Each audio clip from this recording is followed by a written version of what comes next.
On Christmas Eve in 1971, a thunderstorm raged above the dense and unforgiving Amazon rainforest, lightning splitting the sky as LANSA Flight 508 carried 92 passengers from Lima, Peru, into a nightmare no one would forget, and among them sat 17-year-old Juliane Koepcke, a quiet, intelligent schoolgirl traveling with her mother to reunite with her father at a remote research station, blissfully unaware that she was about to become the only survivor of one of the most horrifying disasters in aviation history.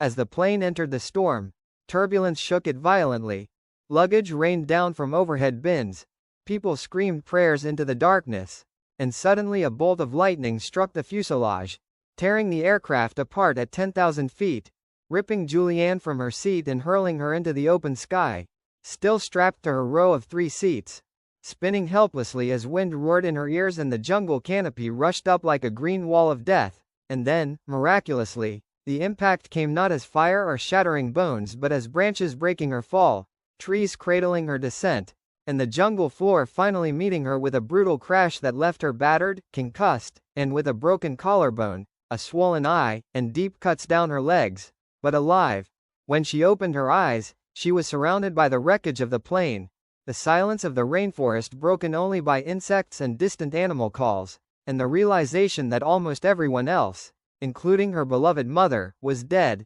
their bodies scattered in the unforgiving wilderness. But Juliane, with barely any supplies, no shoes, and only a single bag of candy, chose not to surrender to despair. Instead, recalling lessons from her parents, both zoologists who had taught her how to read the rainforest, she decided her only hope was to find water and follow it, because streams led to rivers, and rivers led to people. For days she stumbled barefoot through the jungle, insects biting into her flesh, maggots infesting her wounds, her body weakening from hunger, her vision blurring with fever, and the oppressive heat pressing down like a weight, yet she pressed forward, guided by instinct, sipping from muddy puddles, eating what little she could find, and sleeping under leaves while snakes and jaguars prowled unseen around her.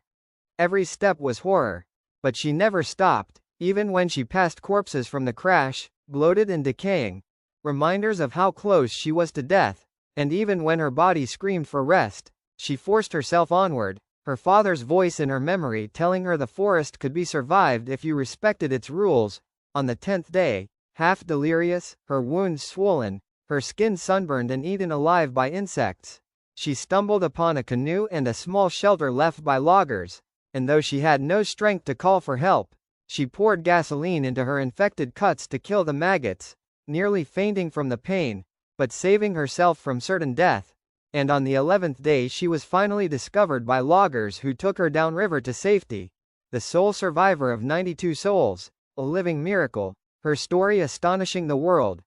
Juliane went on to study biology, like her parents, dedicating her life to conservation, and though she carried the trauma of loss and survival, she transformed it into strength, teaching us that even in the face of absolute horror, the fall from the sky, the loneliness of the jungle, the unbearable suffering,